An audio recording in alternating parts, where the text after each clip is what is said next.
Shalom bien-aimés dans le Seigneur, bonjour et bienvenue à notre dévotion matinale. Le thème de ce matin, c'est le Dieu des compensations.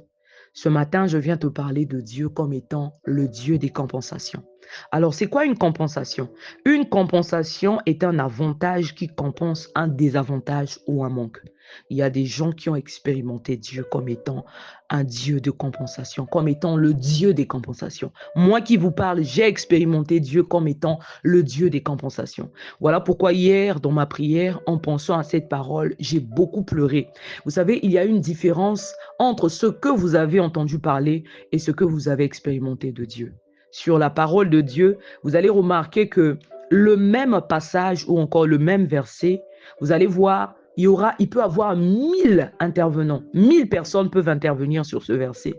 Mais vous aurez l'impression que chacun aura une touche particulière. Même si la compréhension, le fond peut être le même, mais vous aurez l'impression que le message qui sortira de là sera différent. Parce que Dieu ne se révèle pas à tout le monde de la même façon. Lorsque Dieu est apparu à Moïse, il dit à Moïse que je suis le Dieu d'Abraham, d'Isaac et de Jacob. Je suis apparu à Abraham, à Isaac et à Jacob comme le Dieu Tout-Puissant. Mais je n'ai pas été connu dessous mon nom l'Éternel. Vous allez remarquer que Dieu s'est révélé à Moïse d'une façon particulière. Amen. Lorsqu'il dit que je suis apparu à Abraham, à Isaac et à Jacob comme le Dieu Tout-Puissant, il parle de la façon dont il s'est révélé à Abraham, à Isaac et à Jacob. Mais ce n'est pas de la même façon qu'il s'est révélé à Moïse. Il dit à Moïse, je n'ai pas été connu de sous mon nom l'Éternel. Donc il s'est révélé à Moïse d'une façon particulière. Voilà pourquoi le même message ou encore le même passage, quel que soit, même si 1000 personnes peuvent intervenir sur ça, bien aimé, sous la conduite ou encore sous la pulsion de l'esprit, je pense que chacun aura une touche particulière parce que Dieu aussi est un Dieu qui se révèle il se révèle sous plusieurs formes. Voilà, c'est ce que j'ai envie de dire. Amen. Dieu ne se révèle pas à tout le monde de la même façon. Alors, lorsque nous lisons dans Exode 4, à partir du verset 10, la Bible dit que Moïse dit à l'Éternel, « Ah Seigneur, je ne suis pas un homme qui ait la parole facile, et ce n'est ni d'hier, ni d'avant-hier, ni même depuis que tu parles à ton serviteur, car j'ai la bouche et la langue embarrassées. » Bien-aimé, dans ce passage, Moïse se justifie, il se sous-estime. Il juge qu'il n'est pas digne d'aller parler à Pharaon, d'aller vers les enfants d'Israël, parler de la part de l'Éternel. Malgré que Dieu multiplie des signes à montrer aux enfants d'Israël pour qu'ils croient que c'est Dieu qui l'a envoyé. Dieu met ses paroles dans sa bouche. Malgré ça, Moïse se sous-estime. Il juge qu'il n'est pas digne d'accomplir cette mission et qu'il ne pourra pas, par conséquent, accomplir cette mission. Pourquoi? Parce qu'il ne sait pas parler, parce qu'il n'est pas éloquent. Et il nous arrive aussi, bien aimé, de refuser, de répondre à l'appel de Dieu parce qu'on se juge indigne. On se dit qu'on n'est pas digne. Pourquoi? À cause de nos manques, à cause de nos manquements, à cause de nos faiblesses. Et moi qui vous parle, j'ai réagi comme ça. Je disais à l'apôtre Théo que moi, je ne suis pas digne. Et je disais même de tout le monde, vraiment, je suis la personne la plus indigne. Et il me disait toujours, mais comment tu le sais? Et moi, je répondais, mais c'est parce que je me connais à cause de mes défauts, à cause voilà, de tout ce que j'ai fait dans ma vie. Moi, pour moi, c'était une mission impossible. Je me disais que je ne suis pas indigne, mais ça va commencer comment? Amen.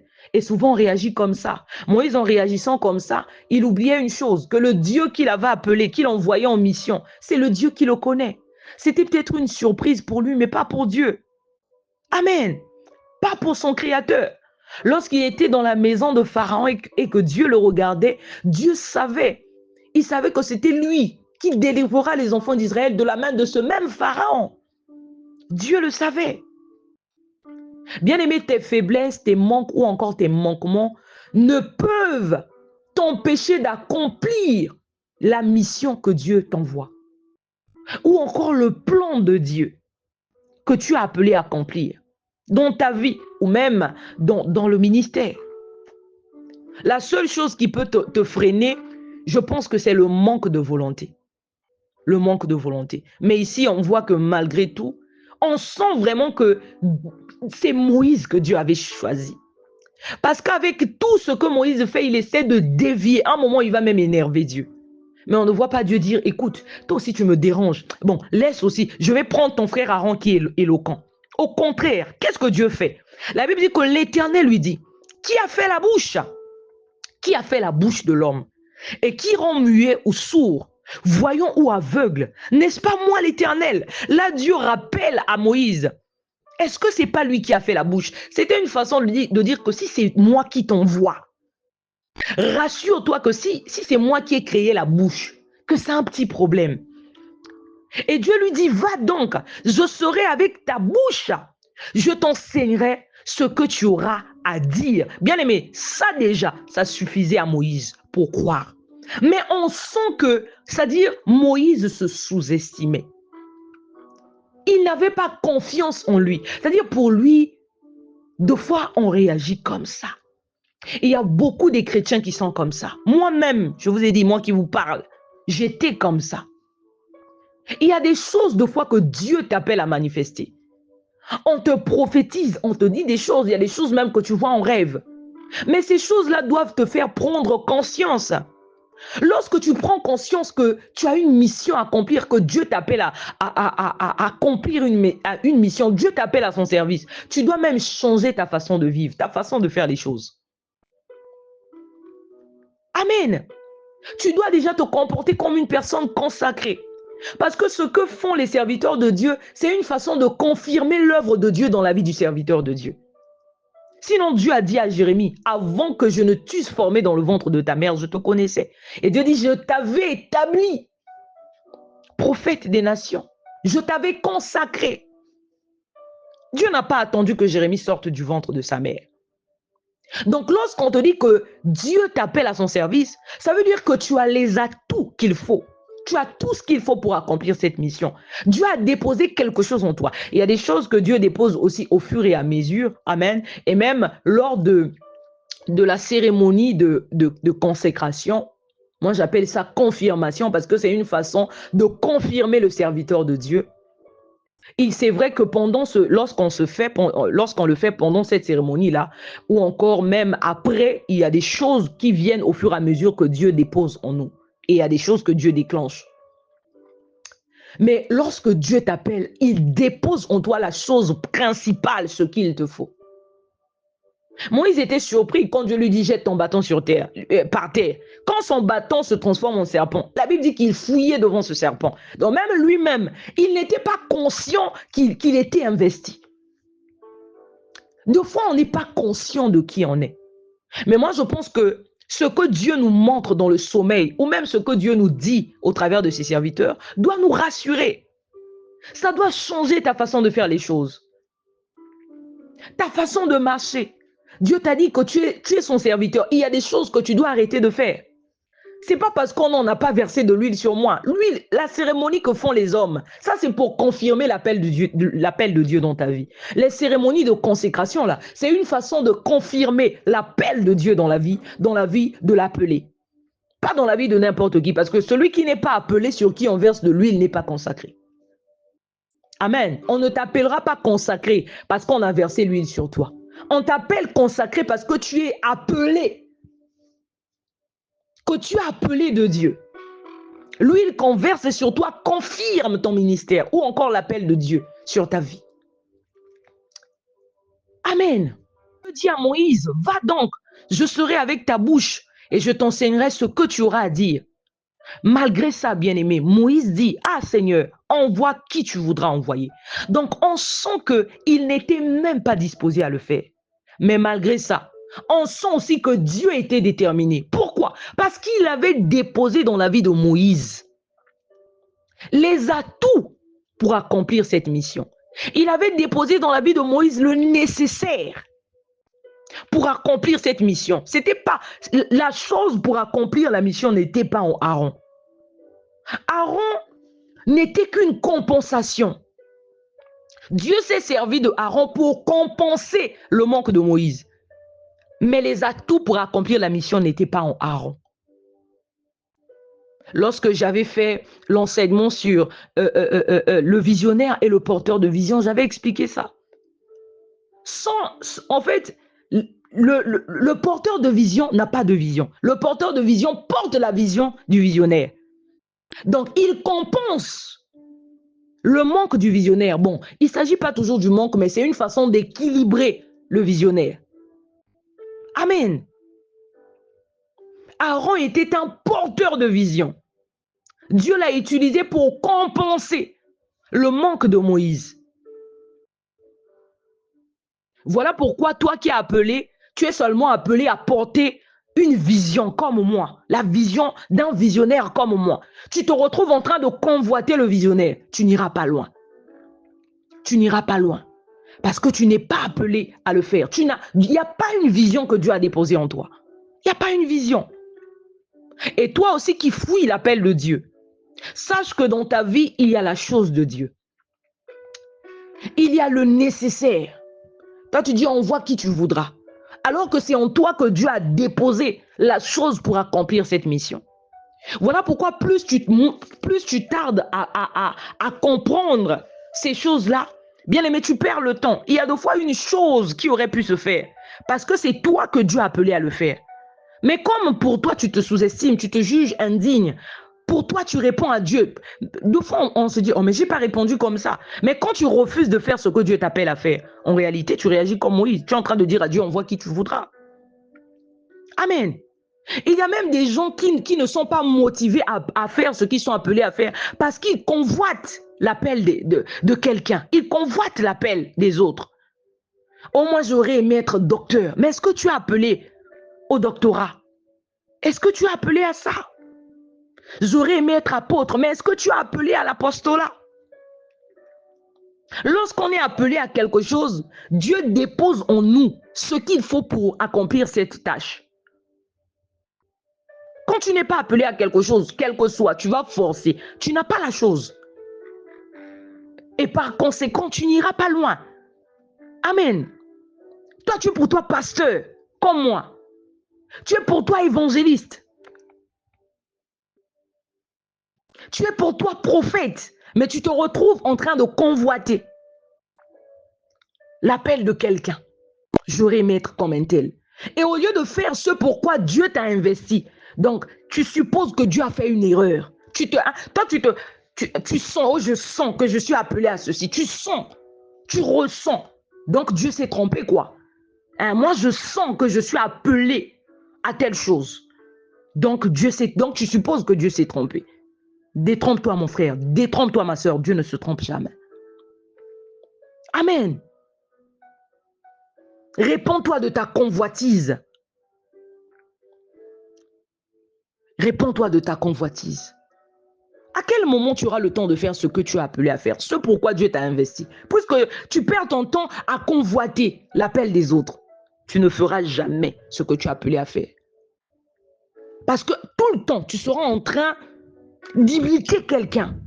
Tu seras en train d'essayer de faire comme quelqu'un. Tu seras en train d'essayer de faire comme quelqu'un. Alors qu'on oublie que, bien aimé, ce que Dieu a déposé dans ta main est une richesse. Au fait, c'est par là, c'est même ça le chemin de ta réussite. Tu ne peux, bien aimé, je dis bien, tu ne peux pas réussir en dehors du couloir de ta destinée. Jamais. Il y a des gens qui ne sont pas allés dans le ministère parce qu'ils ont passé toute leur vie à imiter des gens, à faire au lieu de faire ce pourquoi Dieu les avait appelés à faire, ils ont passé toute leur vie à faire ce que Dieu avait appelé les autres à faire, X ou Y à faire. Dieu ne nous appelle pas tous à faire la même chose. Lorsque nous lisons dans Exode 4 ici, la Bible nous dit au verset 14 que la colère de l'Éternel s'enflamma contre Moïse. Et il dit, n'y a-t-il pas ton frère Aaron le Lévite? Je sais qu'il parlera facilement. Le voici lui-même qui vient au-devant de toi. Et quand il te verra, il se réjouira dans son cœur. Bien-aimé, lorsqu'on lit ici, on ressent que Dieu savait. Ces choses-là sont une surprise pour Moïse. Est-ce que c'est un hasard que Aaron est éloquent? Donc, on voit que Dieu avait conçu Aaron comme ça. C'était une façon de compenser le manque ou encore les manques de Moïse. Il rappelle, n'y a-t-il pas ton frère? C'est peut-être une surprise pour Moïse. C'est sûr, de fois quand Dieu avait dit ça, il s'est souvenu. Waouh! Au fait, il y a Aaron. Dieu savait. Amen. Dieu savait. En tant que porteur de vision, toi en tant que porteur de vision, toi qui m'écoutes, deux fois tu es un porteur de vision, Dieu savait. En fait, Dieu t'avait conçu comme ça. Voilà pourquoi aussi, si tu n'es pas là où tu dois être, toi tu es porteur de vision, au lieu d'être là où tu dois être, tu te retrouves en train de faire autre chose. Ça sera de fois aussi Dieu qui va te combattre. Ça sera de fois Dieu qui va se dresser contre toi. Parce que la chose qu'il a déposée dans ta vie, c'est pour porter la vision de quelqu'un. Amen. C'est pour porter, pas de n'importe qui aussi du visionnaire. Parce qu'il y a des gens, non, le visionnaire là aussi, j'en ai marre. Tu vas. Hein, je peux servir ailleurs. Tu oublies que ce que Dieu a déposé pour toi, c'est comme Aaron. Dieu l'avait conçu pour compenser les manques de Moïse, pas de quelqu'un d'autre. Oh non, mais Moïse aussi, mon merde, il me dérange. Je vais pour moi travailler au pied de Beth-Salil. Hein, lui au moins, c'est une bonne personne. Donc toi, tu supposes que Dieu a fait une erreur en te mettant au pied de quelqu'un. Moi, quelqu'un m'avait dit, va où tu veux. Non, il m'avait dit, sache une chose. Le jour où tu quitteras les pieds de ton papa là, c'est Dieu qui va se dresser contre toi. C'est Dieu qui va te combattre, quel que soit ce que tu essaieras de faire. Moi, j'ai compris ça parce que je lis la Bible. Quelqu'un qui ne comprend pas, il va se dire, mais parce que maintenant, ça devient quoi? Hein? Ça devient maintenant quoi? Amen. Ça devient maintenant quoi? Mais parce que je lis la Bible, je connais ces choses. Je n'ai même pas discuté quand la personne m'avait dit ça. Parce que je sais que je suis appelé à porter la vision de quelqu'un, pas de n'importe qui. De la personne sous laquelle Dieu m'a placé. Sous qui Dieu m'a placé. Amen. Ici, malgré que Moïse discute, on voit Dieu. Dieu s'est même mis en colère. Amen. Dieu aurait pu dire, bon écoute, c'est trop Moïse, tu exagères. Je vais envoyer maintenant Aaron. Comme lui, il est éloquent. Ça, c'est souvent les gens qui aiment dire, ah, mais lui aussi, je me demande comment Dieu a fait pour le choisir. Hein, avec tous ces manquements qu'il a là. Donc, tu supposes que Dieu a fait une erreur. Hein? Amen. Et de fois, celui qui est toi, de fois, qui convoite la grâce ou l'appel de quelqu'un. Oh, moi, je suis éloquent. Moi, je sais parler. Hein? Le villageois, là, qu'est-ce qu'il peut faire? Le villageois, là, ne sait même pas parler. Moi, je suis éloquent. Je m'exprime bien. Cette tâche-là, en principe, c'est à moi de le faire. Réponds-toi de ta convoitise. Amen. Que Dieu nous aide. Que Dieu nous aide.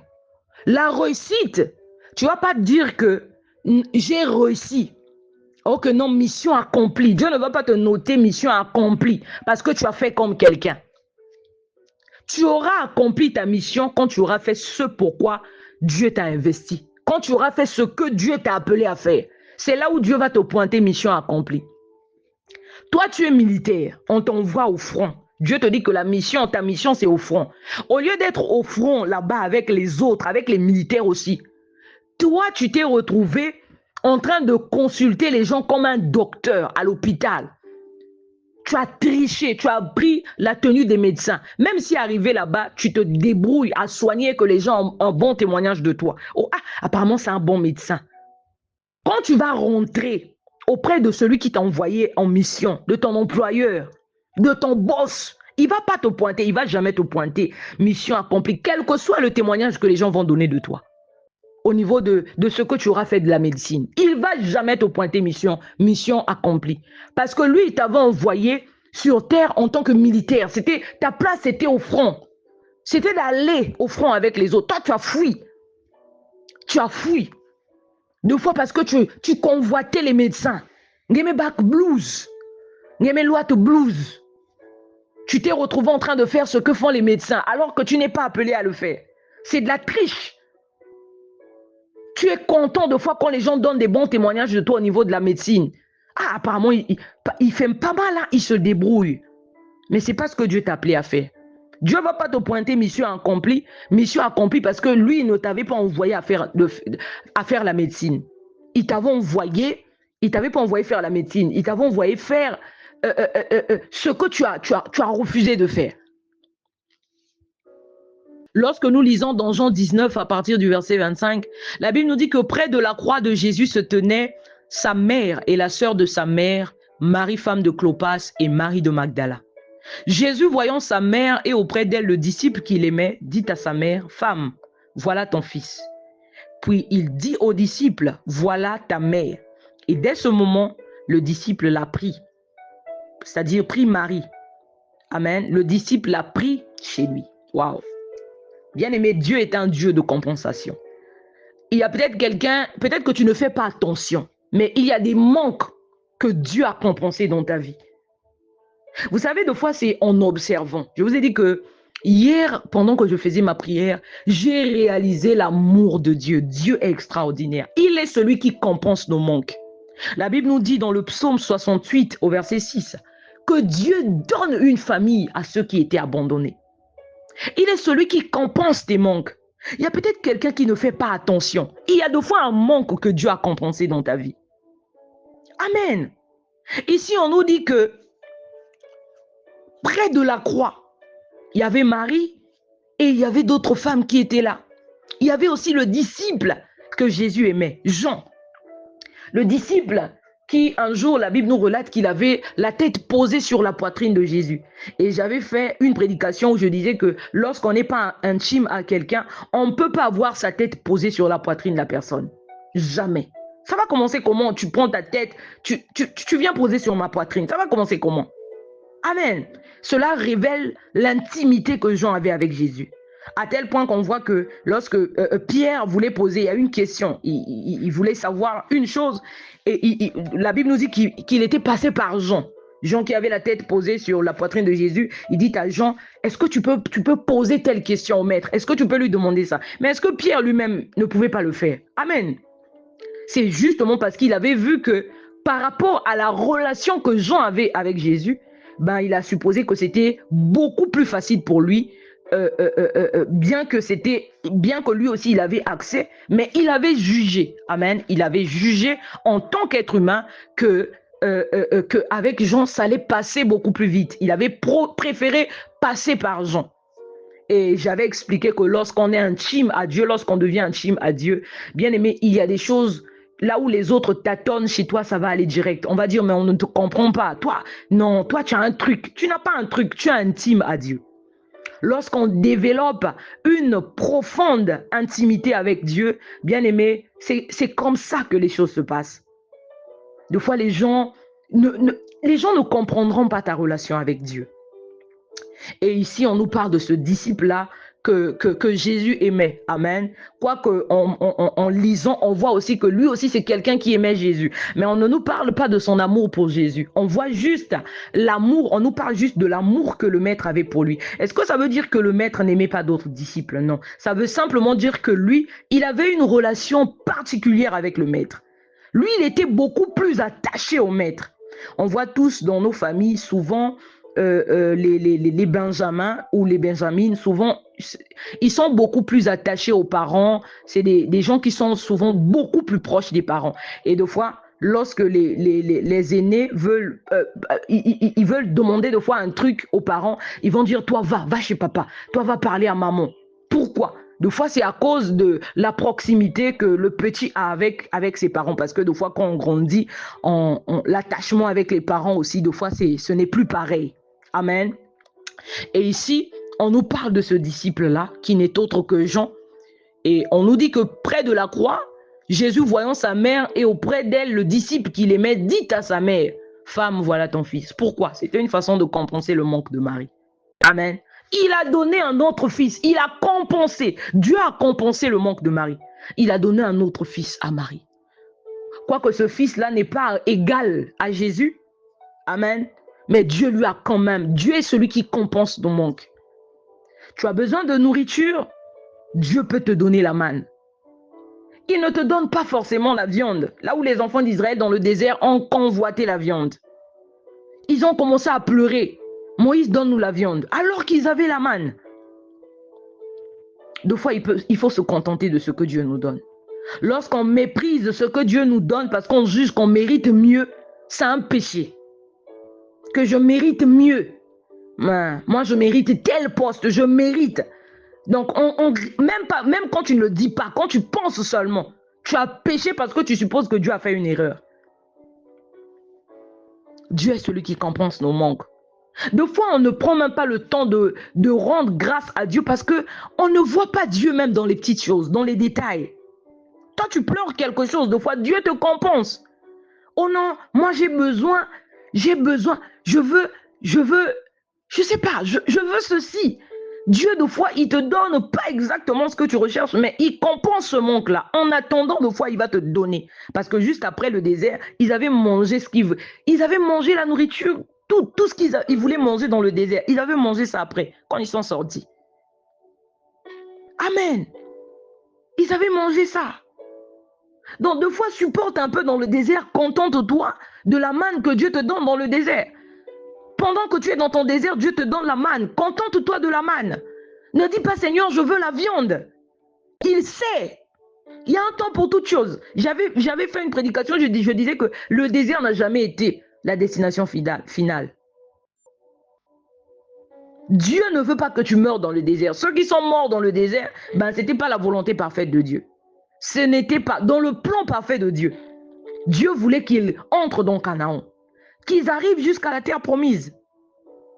Donc le désert, ce n'est qu'une passerelle pour t'emmener dans le lieu de la destinée. Là où Dieu t'attend, là où tu dois être.